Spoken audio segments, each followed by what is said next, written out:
daddies, big daddies, like daddies. Like, yeah, that's the only thing I could say. It's odd how water-themed VTubers are usually always the fastest growing in Hololive.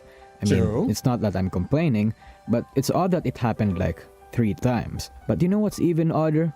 It's the Yeah. fact that this current water-themed VTuber is Indonesian. That's not me being racist or anything, but it is a massive anomaly. Japanese and Okay. English speakers have always been commonly the most successful individuals in the community. So Kobo growing as fast as she did and breaking many milestones along the way sets a precedent for the VTubing industry. Especially so in But the thing markets is, like- outside JP or EM. But here's the thing about Indonesia is that haven't Indonesia just gotten fucked in the ass because of the Indonesian government banning Steam, banning PayPal, etc., and putting massive restrictions on its IP and its freedom of the internet, or it's the internet usage? Wasn't that like a huge blow to streamers and content creators in Indonesia as a whole? Like, I don't know how you guys are doing this, but you know, if you guys are gonna be doing that, doesn't that means, I mean, of course you guys are gonna, or you guys are already saying that you guys would just use VPN, just use proxy. Yes, you could do that, but in a more legal perspective, let's say in a business perspective, if you wanna get those licenses and you wanna get those, you know, non-illegal methods of earning cash, you guys gotta have to follow this. So I don't know, I think this was kind of rough on their end too, if you think about it. Yeah, let me know. So Do we how have did you do it? Indonesians on chat? Drop it in Let's the find comments. Let me out. know.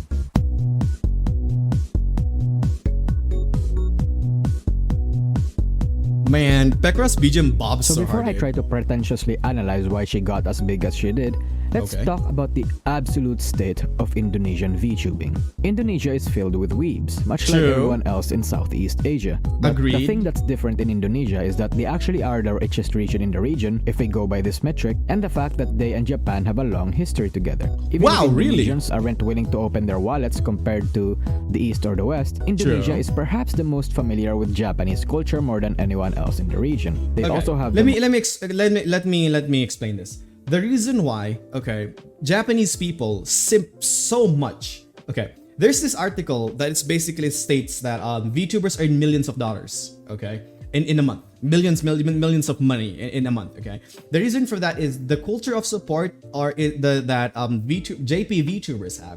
Is it because it originated from their idol, it originated from their idol culture, which was originated by or sponsored or propagated by Hololive, right? So what happens with that is that, so you have that culture of support plus the original culture that VTubers already have, which is supportive in nature. It's originally VTubers were very wholesome. They were very nice and kind to each other because they were basically just role playing as these anime characters online. So what happened to that is that they have massive financial support and monetary support, such as donations and subs, specifically because it is Japanese culture to support your idols, support those kind of stuff. And that actually works really well too with Indonesia because they have shared culture. That is why majority of the donations I get in Asia are mainly from JP people and mainly from Indonesian or Singaporean people. For my main viewership, which is you guys, my Filipino viewership, you guys haven't given me a single cent. And you know what? I agree. That's fine. It's understandable because life is hard, inflation and everything. That's why majority of the monetization that comes from is basically international. And this just shows that Twitch, the culture of support in Twitch is way better compared to like regular platforms like maybe YouTube or Facebook. You know what I mean? So that is why that it's monetizable. It's quote unquote easy to in the perspective of the regular viewer to get rich in streaming as a VTuber. But once you get your foothold in the streaming industry or in the entertainment industry in general as a whole, online entertainment, you're gonna get fucked up instantly, bro. It's really hard to compete. Like the things that we talk about, like having big booba streamer. There is also essentially things like that, milestones like that, or barriers like that you have to pass through if you really want to get that big, especially with how the VTubing thing is very much oversaturated. There's basically a VTuber for everything, and each on their own. There's literally there's basically a plateau of VTubers out there in the world that you can just enjoy and watch. So it's a very hard market to enter. But going back to the video, this is the reason why it's highly monetized, and besides their weebs too, okay? And And I'm not shaming anyone on how this goes, but it just really just follows on the culture and how much support Japanese people have and Indonesian people have in general. This is why we have Hololive Indonesia and we don't have Hololive PH or Hololive SG or Hololive VN or like Hololive KR. You know, we don't have these, okay? Because it originally stemmed from the Hololive JP culture, idol culture, and went to Indonesia. That's why we have that too both. Right, boys? Most population. Given those Yeah, factors, Indonesia had it was idols only and VTubers natural for very early as Japanese well. True, VTuber agreed. agencies to expand there as an experiment. You remember to see how Manila well 48? That expanding fucked overseas up would really work. hard, right? As years passed by, the Indonesian VTubing scene would prosper, as the culture would be cultivated by its What's up, own Gamer passionate Scanton? and What's up, very Ken? How are you supportive guys doing? fan bases. But there's a problem.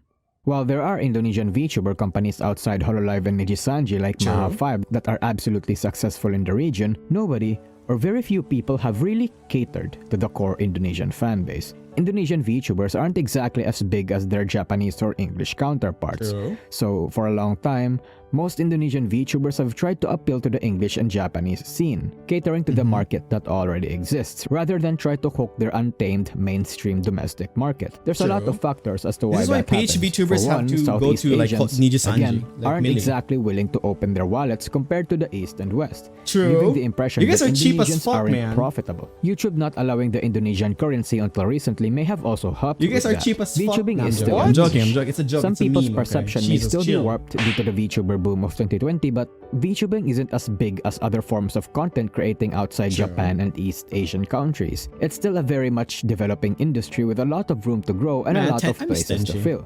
So trying to capture a mainstream market is pretty difficult, as you can imagine. 3.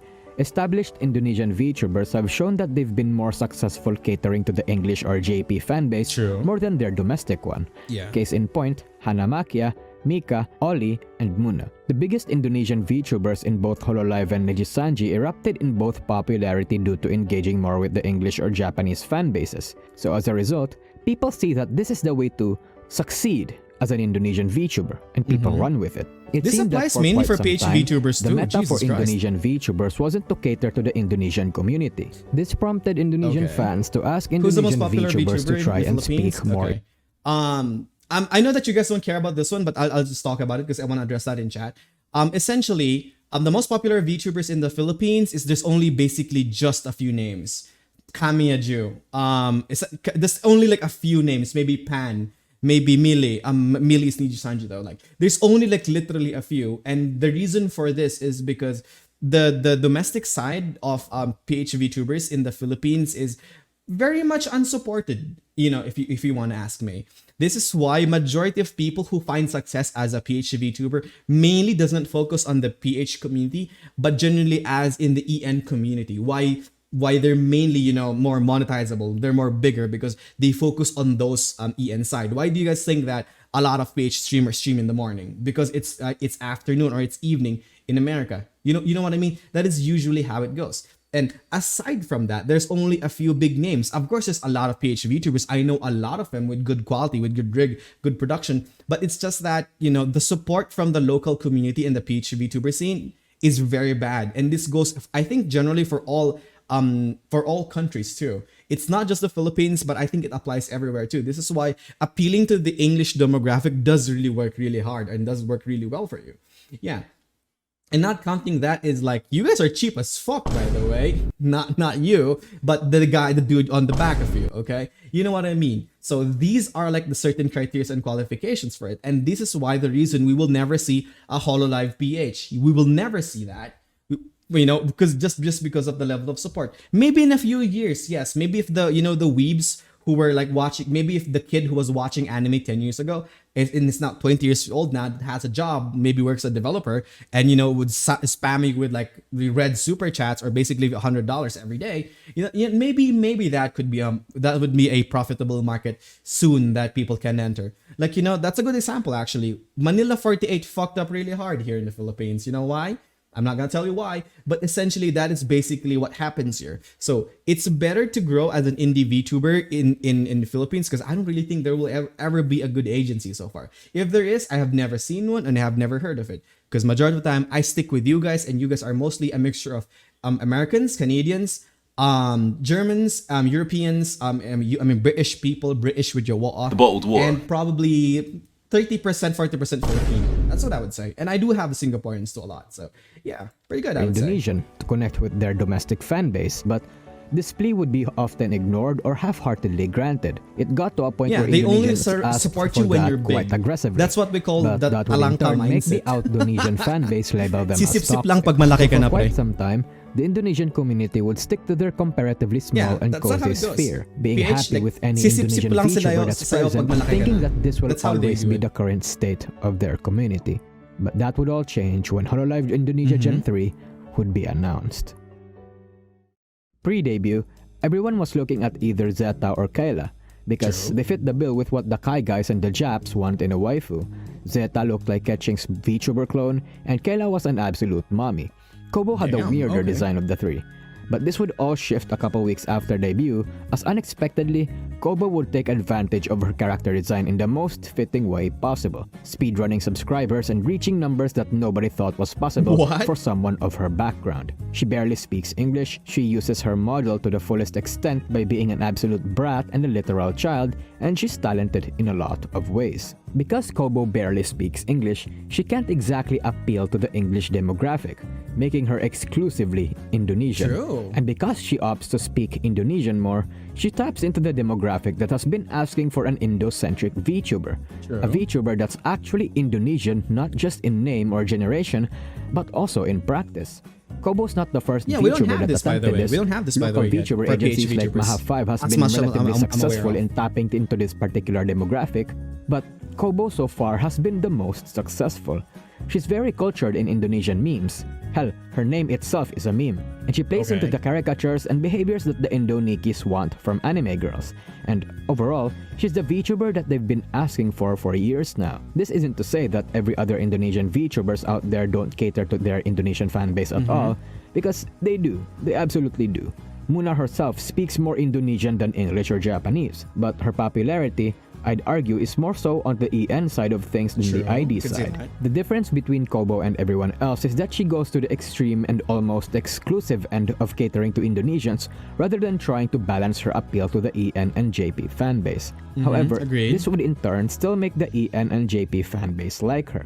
Because What is the being meta adorable for is a VTubing at the universal moment? Okay, language. we'll discuss the that culture later. that Kobo fosters is a very good addition to the VTuber industry in general, and that makes it fascinating for fans to see thrive. And while in the out-Indonesian fanbase she's very cute, wholesome, and a little bit of a dum-dum, in her native tongue, she swears like a motherfucker, fucks with her viewers, and is like a literal child, an actual brat. But that's also what made her endearing. She's an True. absolute kusogaki, and with this she harnessed the true potential of the Indonesian market to perhaps its absolute greatest effect. It would only accelerate when she got The banned meta is being blue. twice, No, it's not. because Okay. asshole bots and YouTube being drunk. And that would Okay. only give her more notoriety as she took that ban like an absolute champ. And because she goes about this approach in her VTubing activities, she's broken out of the niche VTuber fanbase in Indonesia and attracted fans that aren't even into VTubers. She's gotten into the mainstream, where even streamers and content creators in Indonesia would often recognize her. She's basically the guru of the entire nation now, the True, I biggest could see name that, in the yeah. casual or normie VTuber scene. In fact, that's how she thrives as now. Where most Indonesian VTubers target the existing Indonesian VTuber market, Kobo targeted the Indonesian market in general. Her jokes, her memes, the way she responds, it's all relatable to the local fan base. Sure, agreed. This is why I'm having a hard time because I'm a mixture of JP English and Philippines. However, like Gura's situation in the past, she's attracted a few people that are new in the community. People that aren't exactly knowledgeable in the environment of VTubers yet. Because of this, there are Kobo fans that are rude, smart, Normies? and they often compare her with other people, even those that are already established in the VTubing industry, especially since her viewership and her numbers are far beyond what any normal Indonesian VTuber gets. In fact, True. it's beyond what 90% of all VTubers get. So those kinds of achievements can often lead fans to compare numbers and spurge about how Kobo is better than most people. In fact, that's what happens to nearly all fan bases when their OGs become massive. Kobo also plays into her achievements well, because she kinda didn't expect to blow up like this. She's an absolute brat, so of course she's gonna play like an absolute brat when she reaches these milestones. But beneath that smug exterior is a happy girl who didn't fathom or expect that she'd be loved like this. She's the third fastest growing in the industry, and it just goes to show how much Cover Corp or really every other agencies underestimated how big local markets are. That's Nobody true. expected an Indonesian VTuber to reach this level of insane growth. So it's proof that there are still a shit ton of markets in the VTuber industry that are still untapped, and that they only require the right person and the right skills to be able to harness. True, I agree. The industry is only like 5 to 7 years after all. It's still pretty young. There's still a lot of undiscovered territories, and all it takes is for someone to brave the wilds and explore them. Someone that can satisfy a demand that even those particular markets didn't know they had. Someone that can go on the deep end of certain niches and replicate the miracle of Kobo Kanaeru. Call me a schizo, cause unlike Myth or Loxium, I truly believe Kobo's tremendous success isn't a lightning in a bottle situation. I think her miracle can be repeated. VTubers and VTuber agencies just have to be smart in how they want to market themselves to various untapped communities, be it that the is Spanish true. Portuguese community, the Filipino, the Korean, and whatever place out there that is familiar with weeb culture. I've said this before and I'll say it again. The best way to succeed as a VTuber or a content creator in general is to target a niche, especially if that niche is barren and has a particular demand that nobody is satisfying yet. You'll be surprised how well you do once you set your foothold. Kobo is a very good example of this. I don't know if anyone else can tap into the Indonesian market again as hard as she can, but like I said, there are still countless of other communities that are left for VTubers to fill, even communities that don't necessarily have to be tied to a region or country. So if you're a VTuber now and is genuinely interested in a field that nobody is catering to, try your luck. Perhaps you're going to explode just as much as Kobo did. Okay.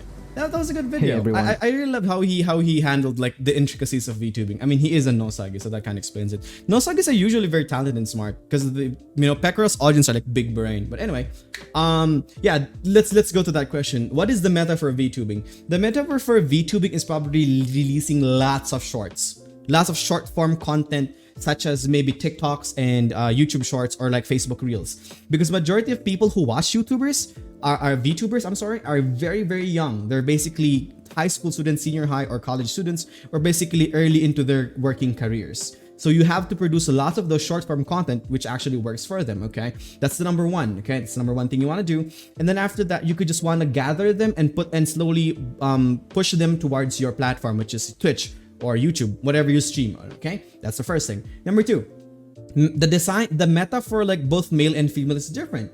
For female, there is always a different approach to it. For females, you have to fit a specific category or type. You want to be the mommy type, you want to be the kusogaki type, you want to be the boing like very lewd V2. There's like certain niches that you have to fit.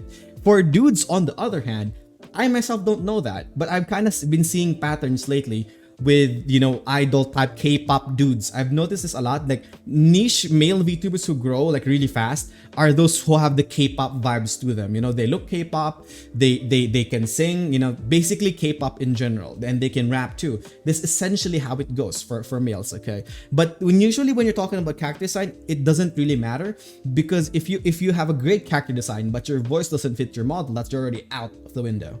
Okay, and then aside from that, the typical streamer rules apply too. Viewer interaction, consistency of schedule, like actual entertainment value, those kind of things. This is why, in my opinion, I myself will never grow big or like hit the mainstream, is because we do things very differently here. We do things very chill. We do things with lots of freedom. We do things here which is very more like, I'm more of a third monitor kind of streamer. You put me on your third monitor. So I don't think that we're never gonna hit this. We're never gonna hit this miles, or we're never gonna be mainstream just because we don't, do the mainstream stuff.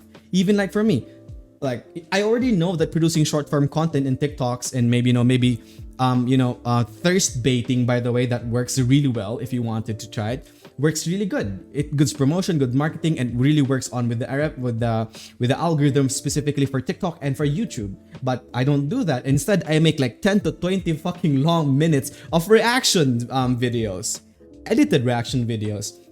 And to be honest, for me, you don't see me complaining that, hey, why don't I have more viewers? Why don't I have more subs? Because mainly I treat YouTube as more of a platform for those who are not able to join Twitch as. You know what I mean? So again, I don't think we will never hit the mainstream, and even though I know the meta, I'm not gonna push them because I like how we're doing things. We have our own niche, we have our little friend group, our own family. We're having fun here. This is why I know every one of you guys specifically, right? And that's why it was really hard for me to handle when I had like 100 plus to 100 to 300 plus viewers. It was generally really hard for me to handle that, and I mainly focus on like what they call us the members. I mainly focus on the super chats, donators, or members because that was the easiest thing to notice. But TLDR, if we ever do get that big by the stroke of miracle or the stroke of luck, we ever do get that big, I'll find a way. Alright, boys. But that's a good question, boys. So that's a good question. What about male American streamers? Daddies.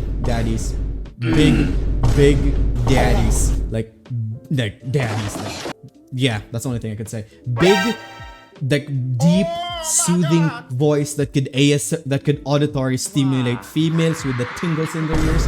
If you have that voice, yeah. Voice acting too works. Again, because you guys have to realize that VTubing is essentially voice acting. You're playing a character online, which is essentially voice acting. So yeah, big Chad Daddy version works really well. And yes, thirst baiting is such a powerful tool that VTubers... I'm just getting a drink. Indie VTubers can use, but it's just that I don't use that because like, yeah, you guys are young. You guys have really young audience because I play Minecraft and Mobile Legends or like Pokemon Unite. Like I play these games for, you know, mainly for Roblox, for young demographics. So yeah, it's funny because our niche is like really weird. We play Minecraft, Roblox, Mobile Legends, and Pokemon Unite. We play games that are basically for kids, and then we talk about politics in chat, and then we talk about taxes in chat. And then we talk about like things about depression and anxiety and how to cope with them. We talk about like why you shouldn't be dating and why you should be focusing on school. Like our niche is like so weird that you guys you guys are weird actually. And I think I'm the weirdest one here, but I think you guys are weird. But regardless, good video. Let's move on to the next one, boys. Daddy.